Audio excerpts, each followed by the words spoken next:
answers.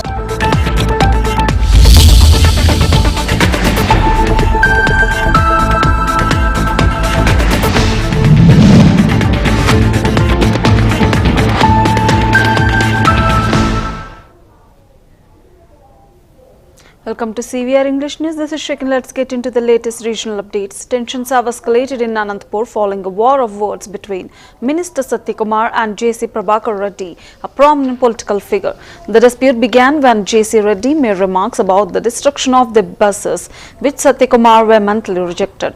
Kumar advised Reddy to act his age and accused him of making unfounded allegations against BJP leaders, suggesting that such statements lacked credibility. The controversy intensified when J.C. Reddy made a statement about women not attending New Year celebrations, which sparked further outrage. Additionally, Reddy's involvement in previous business controversies added fuel to the fire.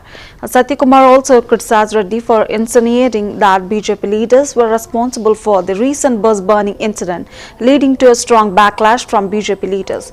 The verbal clash has heightened political tensions in the region, drawing sharp reactions from both sides.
The highly anticipated Numaish exhibition in Hyderabad, which was delayed by 2 days due to the mourning period for former Prime Minister Manmohan Singh, is finally set to begin.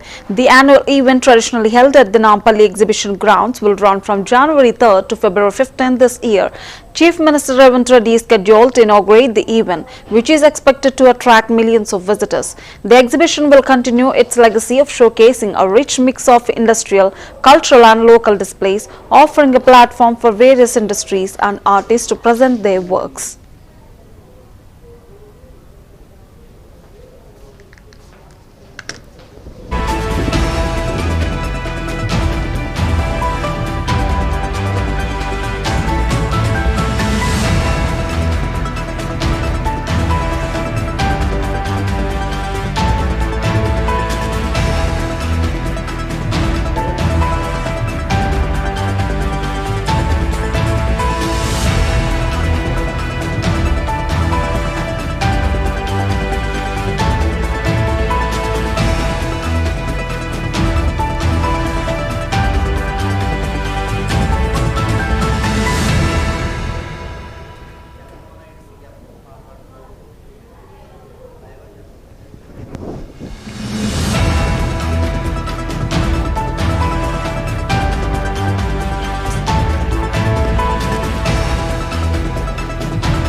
Well, let's watch AP Chief Minister Chandrababu Naidu addressing. ఏదైతే 96లో నేను ముఖ్యమంత్రి అయ్యాను, అప్పటికే PV Telugu బిడ్డ ముఖ్యమంత్రి ప్రధానమంత్రి అయ్యి ఆర్థిక సంస్కరణలకు నాంది పలికారు. ఆ దేశానికి దశ దిశ చూపించిన వ్యక్తి పివి నరసింహరావు గారు. అతను కూడా ఈ తెలుగు బిడ్డ అని చెప్పి కూడా నేను మీకు తెలియజేస్తున్నా. దాన్ని అందిపుచ్చుకొని నేను ఆ రోజు సెకండ్ జనరేషన్ రిఫార్మ్స్కి శ్రీకారం చుట్టాను. ఐటీకి ప్రాధాన్యత ఇచ్చాను. చాలామంది ఎగతాళి చేశారు. ఐటీ తిండి పెడుతుందా అన్నారు. సెల్ ఫోన్లు ప్రమోట్ చేస్తే సెల్ ఫోన్లు ఏమైనా ఉపయోగమా అన్నారు. కానీ ఈరోజు చూస్తే నాలెడ్జ్ ఎకానమీలో తెలుగు జాతి ఫస్ట్ మూవర్ అడ్వాంటేజ్ తీసుకున్నాం. ఆ తర్వాత ఇండియన్స్ అంతా కూడా ముందుకొచ్చే పరిస్థితికి వచ్చారు. ఇంకొక పక్క మనకు అదృష్టం డెమోగ్రఫిక్ విండ్ ఫాల్ గెయిన్గా వచ్చింది. ఏదైతే యువత వచ్చారో టెక్నాలజీ అందిపుచ్చుకొని ఆంటర్ప్రెన్యూర్స్గా తయారయ్యారు. ఈరోజు వేదికపై నుండే ప్రతి ఒక్కరిని చూస్తే ప్రపంచ దేశాలు ఏ దేశం పోయినా బ్రహ్మాండంగా తెలుగు వారు రాణించే పరిస్థితికి వచ్చారు. నేను అప్పుడప్పుడు చెప్తా ఉంటాను, అతిశయోక్తి కాదు. ప్రపంచంలో అమెరికా లాంటి దేశంలో హైయెస్ట్ పర్ క్యాపిటల్ ఇన్కమ్ సంపాదించే వ్యక్తులు తెలుగు జాతి సంపాదిస్తూ ఉంది. ఇది గర్వ కారణం. ఒకప్పుడు నేను ప్రపంచం మొత్తం పోతే అన్ని ఫోరమ్స్లో చెప్పేవాడిని. ఈరోజు జూయిష్ ఉన్నారు, ఒక్కొక్క సిటీకి ఒకరే ఉంటారు. కానీ ఆ సిటీనంతా కూడా ఇన్ఫ్లుయెన్స్ చేస్తారు, ప్రభావితం చేస్తారు. ఆ విధంగా మీరు కూడా తయారు కావాలని చెప్పేవాడిని. ఈరోజు జూయిష్ కంటే హైయెస్ట్ పర్ క్యాపిటల్ ఇన్కమ్ సంపాదిస్తున్నారు. ఒక్క అమెరికాలో కాదు, మీరు ఐర్లాండ్ పోయినా, ఆస్ట్రేలియాకి పోయినా, లేకపోతే యూరోప్ పోయినా, కడాన ఆఫ్రికాకు పోయినా ఎక్కడ చూసినా తెలుగు వారే కనపడుస్తున్నారు. ఎట్టయితే హైదరాబాద్లో ఒకప్పుడు జూబ్లీ హిల్స్కి వస్తే రిచెస్ట్ పీపుల్ ఉంటారో, పాష్ లొకాలిటీ కనపడుస్తుందో, ఏ దేశానికి పోయి గుడ్డిగా మీరు అక్కడికి వెళ్ళి పాష్ లొకాలిటీ ఏదని అడిగితే అక్కడ పోయి తెలుగు మాట్లాడితే మీకు తెలుగులో మాట్లాడే వ్యక్తులు దొరుకుతారు. అది ఈరోజు మనం సాధించిన విజయం. కొన్ని సిటీస్లో చూస్తే ఇక్కడ కంటే అక్కడ మొత్తం ఏ విజయవాడో, హైదరాబాదు, వరంగల్ మారుగా అక్కడ కూడా రాణించే పరిస్థితికి వచ్చారు. ఒక చిన్న ఉదాహరణ చూస్తే మొన్ననే 23-24 3,30,000 మంది భారతీయ విద్యార్థులు అమెరికాకి వెళ్ళారు చదువు కోసం. వారిలో 56% తెలుగు వాళ్ళు. అంటే 3,30,000 మందిలో 1,85,000 మంది తెలుగువారు అమెరికాకు చదువు కోసం పోయారంటే దాన్ని బట్టి అర్థమవుతుంది నాలెడ్జ్ ఎకానమీ భవిష్యత్తులో కాదు ఎప్పటికి కూడా తెలుగు వారి సొంతం, దాంట్లో అనుమానం లేదని చెప్పి కూడా నేను మీకు తెలియజేస్తున్నా. అమెరికాలో 12వ భాష తెలుగు భాష. రేపు ఇంకొన్ని రోజులు పోతే ప్రతి ఒక్క దేశంలో కూడా తెలుగు వారిని రికగ్నైజ్ చేసే పరిస్థితి వస్తుంది. దీంట్లో ఏమాత్రం కూడా అనుమానం లేదని చెప్పి కూడా నేను మీకు తెలియజేస్తున్నా. ఈరోజు ఇక్కడ ఈ సభలో నేను ఒకటే మిమ్మల్ని కోరుతున్నాను, మీరంతా కూడా మీ క్యారియర్ కోసం, అవకాశాల కోసం ప్రపంచం అంతా వెళ్ళారు. దాంట్లో తప్పు లేదు. కానీ నేను చాలాసార్లు చెప్పింది, ఏ దేశానికి పోయినా ఆ దేశంలో కూడా మనకు ఆమోదం రావాలంటే అక్కడ ఉండే ప్రజలకు కూడా మనం సేవలు అందించాల్సిన అవసరం ఉంది. అదే సమయంలో ఈ దేశాన్ని మర్చిపోకుండా, మాతృదేశాన్ని మర్చిపోకూడదు, జన్మభూమిని మర్చిపోకూడదు, కర్మభూమికి కూడా మీరు సేవలు చేసి మీరు రాణించాలని చాలా సందర్భాల్లో చెప్పాను. ఇప్పుడు కూడా మీరందరూ దీన్ని కొనసాగించాల్సిందిగా మరొక్కసారి మీ అందరికీ విజ్ఞప్తి చేస్తున్నా. ఈరోజు ఇంకొక పక్కన మనం ఒకసారి చూస్తే ఈరోజు చాలామంది ఇక్కడికి వచ్చారు. వీళ్ళందరినీ చూస్తే నాలెడ్జ్ ఎకానమీలో నేను ఒకటే ఆ రోజు ఐటీ గురించి మాట్లాడాను. ఈరోజు ఐటీ నెక్స్ట్ లెవెల్కి వెళ్ళాం. ఆర్టిఫిషియల్ ఇంటెలిజెన్స్కి వచ్చాం, డీప్ టెక్నాలజీకి వచ్చాం. ఈరోజు నేను ఒకటే మిమ్మల్ని కోరేది, నేను ఆ రోజు ఒక్కొక్క ఇంటిలో ఒక్కొక్క ఐటీ ప్రొఫెషనల్ ఉండాలని చెప్పి కోరాను. దాంతో చాలా దేశాలకు వెళ్ళారు. ఐటీ ప్రొఫెషనల్స్గా ఉన్నప్పుడు నేను మీరు ఉద్యోగాలు అడగడం కాదు, ఉద్యోగాలు చేయడం కాదు, మీరు ఉద్యోగాలు ఇచ్చే పరిస్థితి రావాలి, మీరు ఆంటర్‌ప్రెన్యూర్స్ కావాలని చెప్పి కూడా పిలిపించాను. దాంతో ఆంటర్‌ప్రెన్యూర్స్గా తయారయ్యే పరిస్థితికి వచ్చారు.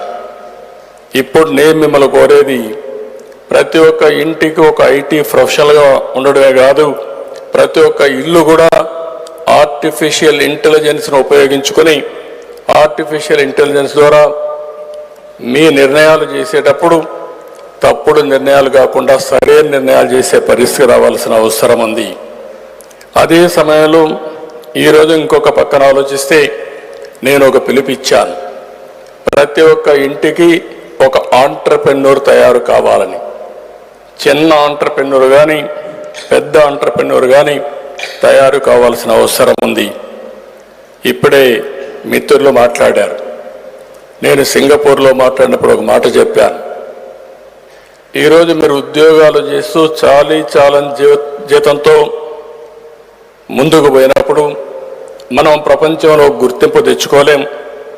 మనం పారిశ్రామికవేత్తగా తయారై డబ్బులు సంపాదించగలిగితే మళ్ళా ఆ డబ్బుల్ని మీనింగ్ఫుల్గా కూడా ఖర్చు పెట్టాల్సిన అవసరం ఉంది. ఈ విషయమే చాలాసార్లు నేను చెప్పాను.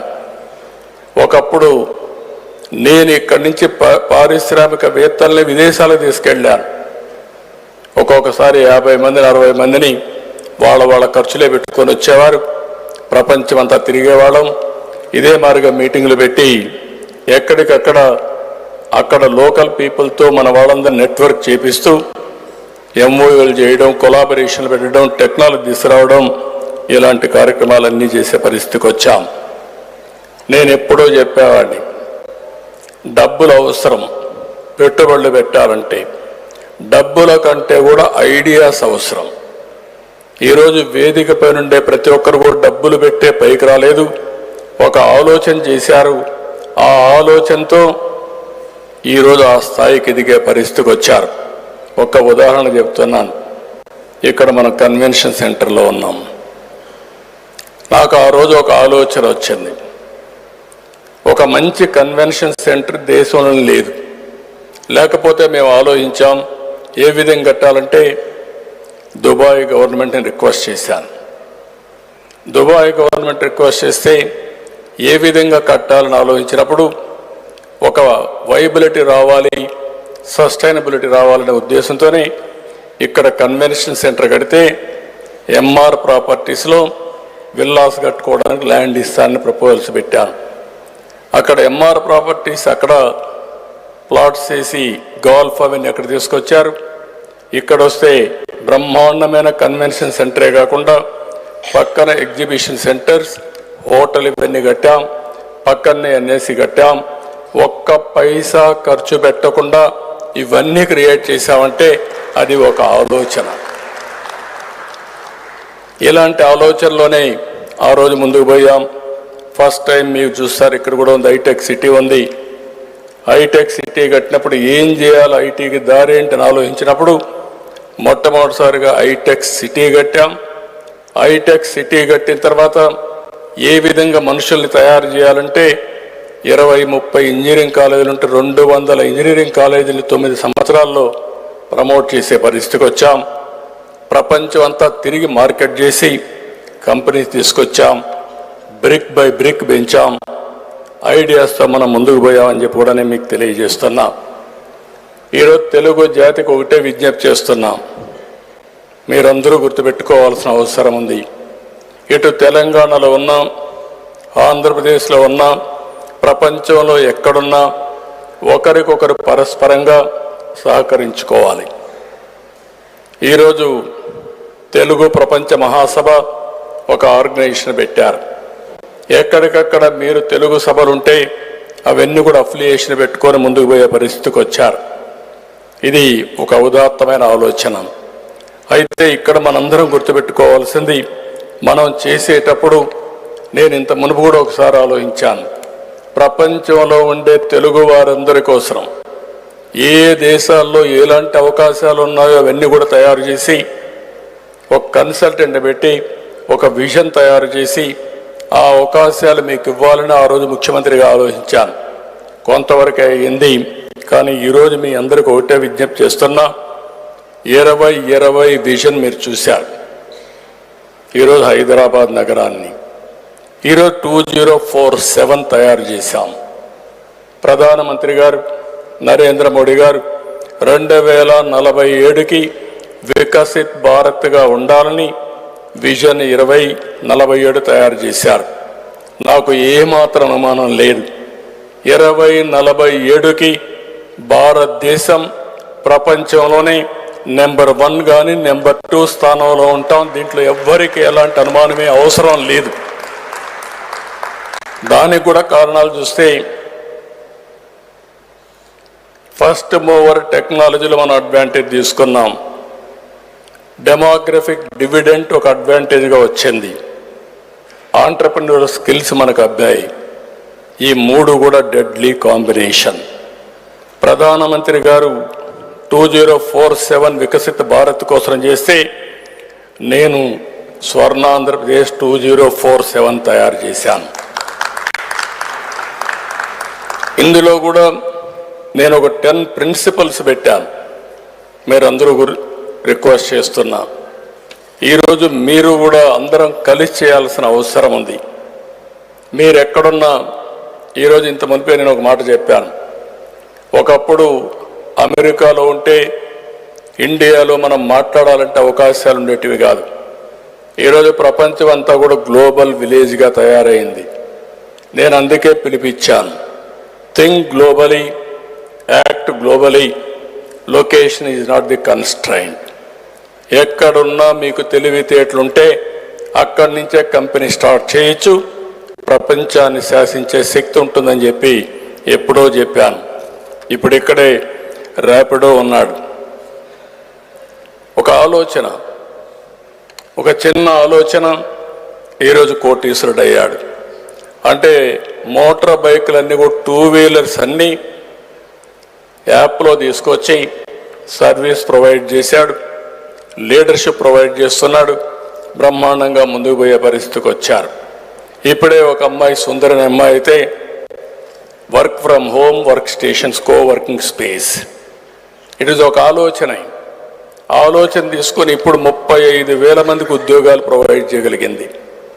నేను మొన్న చెప్పాను, నువ్వు ఆంధ్రప్రదేశ్కి రావాల్సిన అవసరం ఉంది, జన్మభూమి రుణం తీర్చుకోవాల్సిన అవసరం ఉంది, మీరు అక్కడ పుట్టారు, అక్కడ కూడా చేయాలని ఒక 5,000 మందికి ఉద్యోగాలు ఇచ్చేదానికి సిద్ధపడతా ఉంది కో వర్కింగ్ స్పేస్లో.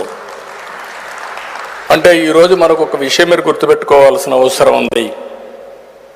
వర్చువల్, ఫిజికల్ వర్కింగ్ అనేది రియాలిటీ. ఫ్లెక్సిబుల్ వర్కింగ్ వచ్చేసింది.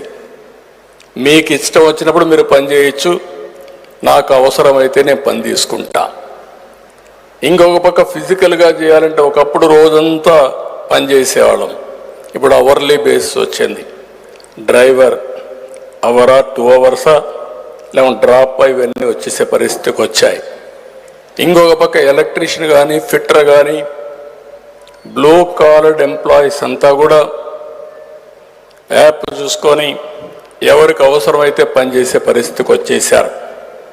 ఇలాంటి వినూత్నమైన ఆలోచనలు వచ్చాయి. ఇంకా టెక్నాలజీలో ఇంకా అనేకమైన ఆలోచనలు వచ్చే పరిస్థితికి వస్తాయి. అందుకే నేను ఈ మహాసభ ద్వారా మిమ్మల్ని ఒకటి రిక్వెస్ట్ చేస్తున్నా, మనం నెంబర్ 1 అవుతాం, కోట్ల రూపాయలు సంపాదిస్తాం. కొంతమంది అయితే బిలియనర్ అంటే ఈజీగా చెప్పేస్తున్నారు. కొన్ని రోజులు పోయిన తర్వాత చాలామంది మాట్లాడితే ఏం చేస్తున్నామంటే అమెరికాకు పోయాను, కంపెనీలు పెట్టాను, చైన్ ఆఫ్ కంపెనీస్ పెట్టాను. ఈరోజు నెట్వర్క్ ఎంత ఉందంటే 2 బిలియన్, 3 బిలియన్, 5 బిలియన్ మాట్లాడే పరిస్థితికి వచ్చారు. అది గర్వకారణం.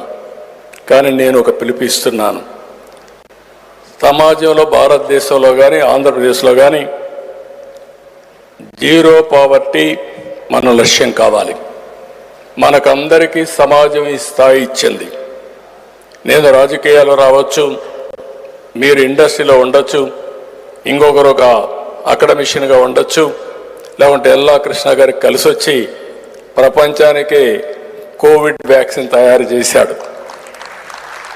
అంటే దిస్ ఇస్ 1 ఎగ్జాంపుల్. ఆ రోజు నేను బయోటెక్నాలజీ గురించి మాట్లాడితే నాకు ఒక ఎల్లా కృష్ణనే కనపడేవాడు అప్పట్లో. కంపెనీలు ఉండేటివి కాదు, 2-3 కంపెనీలే ఉండేటివి.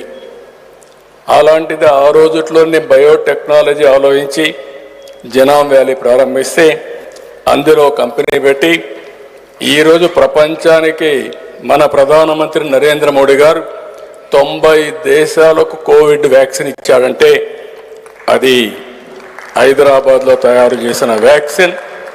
అది తయారు చేసిన తెలుగువాడు కావడం, తెలుగు బిడ్డ కావడం, హైదరాబాద్ నుంచి తయారు కావడం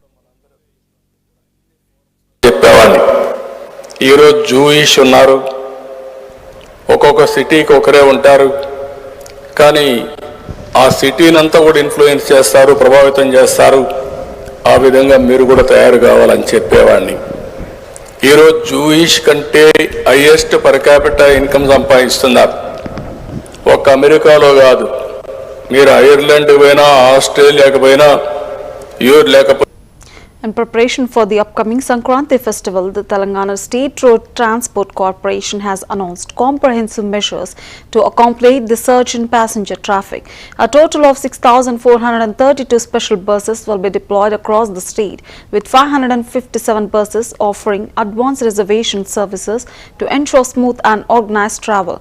To meet this increased demand in specific regions, electric buses will be introduced in high traffic areas such as Karimnagar, Nizamabad and Warangal. These measures, effective from January 9 to 15th, aim to provide a seamless and eco-friendly transportation experience, ensuring that the public can travel comfortably during the festival period.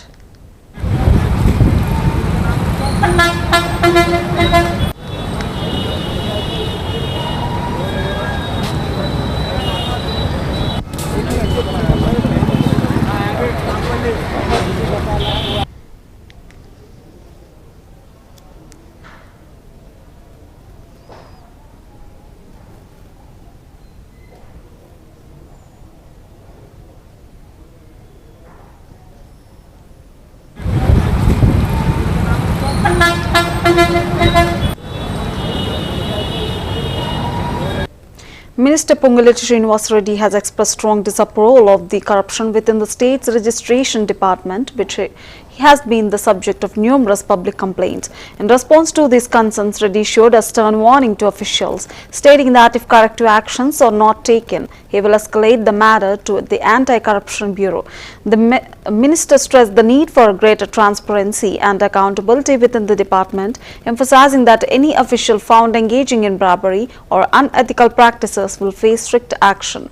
This declaration underscores the government's commitment to rooting out corruption and ensuring that public services are delivered fairly and efficiently.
In Hyderabad, members of the Akhil Bharatiya Vidyarthi Parishad, a student organization, voiced strong concerns over the current Congress government's treatment of BC, backward classes students.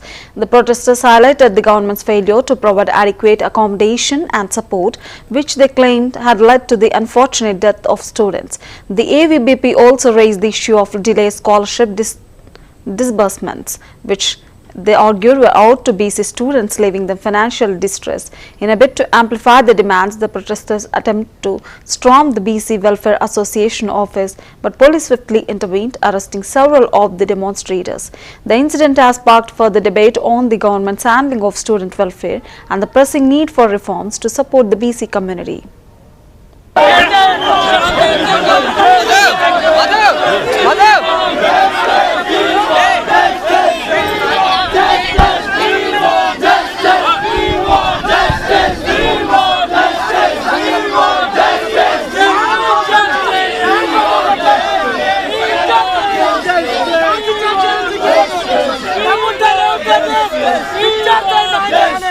విద్యార్థుల మరణాలతో నువ్వు బాధ్యత నుంచి రాజం చేయాలి. సిగ్గు లేకుండా విద్యార్థుల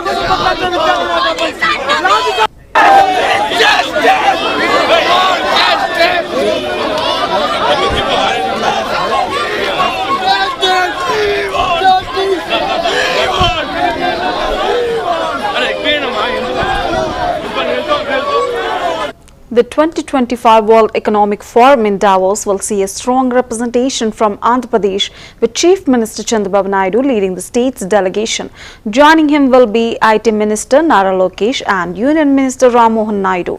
During the 5-day event from January 28th to 24th, the Andhra Pradesh team intends to spotlight the state's investment opportunities, aiming to attract global organizations and investors. They plan to showcase the region's robust resources, infrastructure and growth potential, positioning the state as an emerging economic hub in India. This participation at such a prestigious international forum aligns with the government's broader strategy to draw international investments and foster economic growth in Andhra Pradesh.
Well, these are the latest regional updates. Stay tuned to CVR English.